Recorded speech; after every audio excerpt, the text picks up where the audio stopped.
Everyone, welcome back to my channel. எல்லோரும் எப்படி இருக்கீங்க? இந்த வீடியோவில் நாங்கள் ஆடி கடைசி வெள்ளி இருக்கங்குடி மாரியம்மன் கோயிலுக்கு போயிருந்தோம். ஸோ அதோட வீடியோ தான் நான் உங்களோட ஷேர் பண்ண போகிறேன். வாங்க வீடியோக்குள்ளே போகலாம்.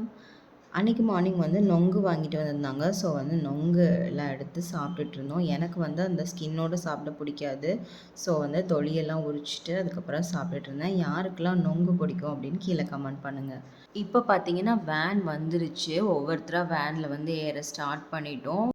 கிளம்புறதுக்கு முன்னாடி பூஜைலாம் பண்ணிவிட்டு கற்பூரம்லாம் ஏற்றி பூஜை பண்ணிவிட்டு தென் நாங்கள் கிளம்புனோம்.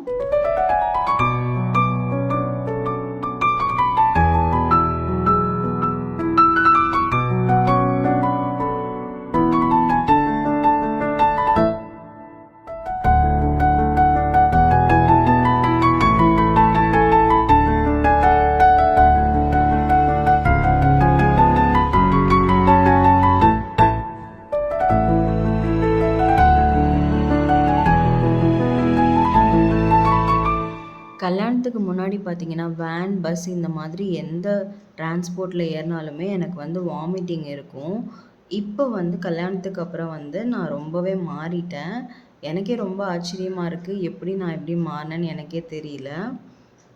இருக்கங்குடி மாரியம்மன் கோயில் கல்யாணத்துக்கு அப்புறம் இல்லை, கல்யாணத்துக்கு முன்னாடியிலேருந்தே நாங்கள் போயிட்டுருக்கோம். தாத்தா பாட்டி வீட்டிலலாம் இயர்லி ஒன்ஸ் கோயிலுக்கு போயிடுவோம்.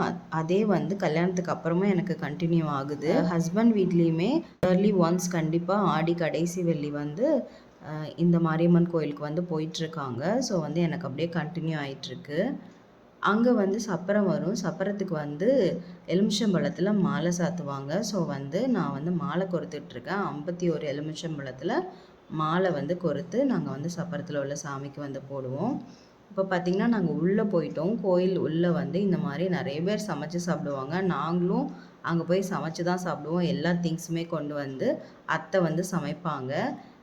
குட்டீஸாக இருந்த பசங்க எல்லாருமே இப்போ பெருசாகி இப்போ அவங்களும் சமைக்க ஸ்டார்ட் பண்ணிட்டாங்க. நான் கல்யாணம் முடிஞ்சு வரும்போது இது என்னோடய அண்ணியோட பையன், குட்டி பையனாக இருந்தான். இப்போ அவனுமே குக் பண்ணுற அளவுக்கு பெரிய பையனாக ஆயிட்டாங்க. கண்ணை மூடி கண்ணை திறக்கிறதுக்குள்ளே எல்லா பசங்களுமே வளர்ந்துடுறாங்க.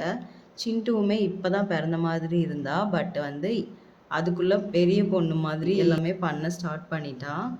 பார்த்திங்கன்னா லெமன் மாலை கொறுத்துட்டேன். இப்போ குக்கிங்குமே ஒரு சைடு நடந்துட்டுருக்கு. நாங்கள் இப்போ சாப்பிட்டுட்டு தென் உள்ளே போய் சப்பரம் பார்ப்போம். அதுக்கப்புறமா கோயிலுக்கு போவோம். ஹஸ்பண்ட் வீட்டில் இருக்கங்குடிக்கு ரொம்ப வருஷமாக வந்துட்டுருக்காங்க. இந்த கடைசி வெள்ளியில் ரொம்ப வருஷமாக வந்துட்டுருக்காங்களாம். என் ஹஸ்பண்ட் கை குழந்தையாக இருக்கிறதுலேருந்து வந்துட்டுருக்காங்களாம். ஸோ அவங்களுக்கு இயர்லி ஒன்ஸ் கண்டிப்பாக எந்த வேலை இருந்தாலுமே கோயிலுக்கு வரதை யாருமே மிஸ் பண்ணாமல் வந்துடுவாங்க.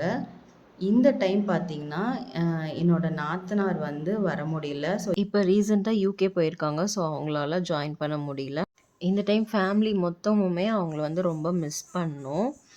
ஸோ இப்போ சாப்பிட்டு முடிச்சுட்டு நாங்கள் இப்போ கோயிலுக்கு நடந்து போயிட்டுருக்கோம். இருக்கங்குடியில் எப்போதுமே லீவ் டைமில் கூட்டமாக தான் இருக்கும். அதுவும் ஆடி மாதம் இன்னும் கூட்டமாக இருக்கும். இந்த டைம் ஆடி கடைசி வெள்ளி வேறு. ஸோ பயங்கரமான கூட்டமாக இருந்தது.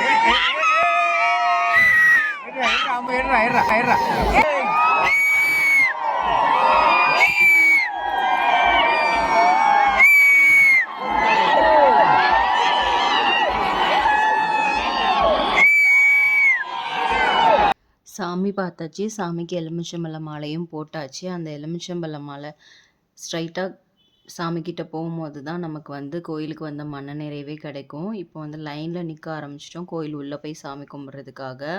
ஒரு 4 hours லைனில் நின்றுப்போம். அவ்வளோ நேரம் நின்று கோயிலுக்குள்ளே போய் சாமி கும்பிட்டோம். ரொம்ப நல்லா சாமி கும்பிட்டோம். ரொம்ப திருப்தியாக இருந்தது. ரொம்ப வெக்கையாக இருந்தது. கையில போம்போது நாங்க விசிறி வச்சிருந்தோம். அதனால நாங்க தப்பிச்சோம். அது இல்லன்னா, குழந்தையெல்லாம் வச்சுட்டு ரொம்ப கஷ்டமா இருக்கும். 9:30க்கு வெளியில வந்திருப்போம்னு நெனைக்கிறேன். நாங்க உள்ள போம்போது மணி ஒரு 5:00 இருக்கும். வெளியில வரும்போது 9:30 கிட்ட ஆயிடுச்சு.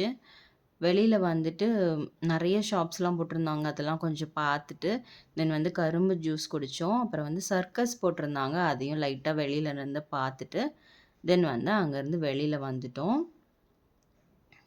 மார்னிங் ஒரு 10:30க்கு வீட்லருந்து கிளம்புனோம்.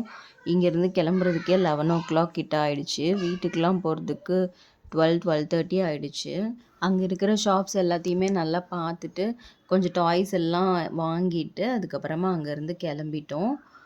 கிளம்பிட்டு வேன்ல வரும்போது எல்லாரும் செம்ம டயர்டு எல்லாருமே தூங்கிட்டோம். கால் வலிக்க ஆரம்பிச்சுருச்சு. ஏன்னா 4 மணி நேரம் நின்றுருக்கோம் இல்லையா? அதனால ரொம்ப கால் வலிச்சுது. ரொம்ப டயர்ட் ஆயிட்டோம்.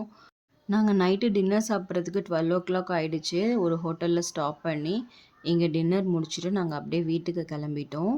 இந்த வீடியோவோட எண்டுக்கு வந்துட்டோம். இந்த வீடியோ பிடிச்சிருந்தா லைக் பண்ணுங்க, கமெண்ட் பண்ணுங்க, மறக்காம சப்ஸ்கிரைப் பண்ணுங்க. பாய்.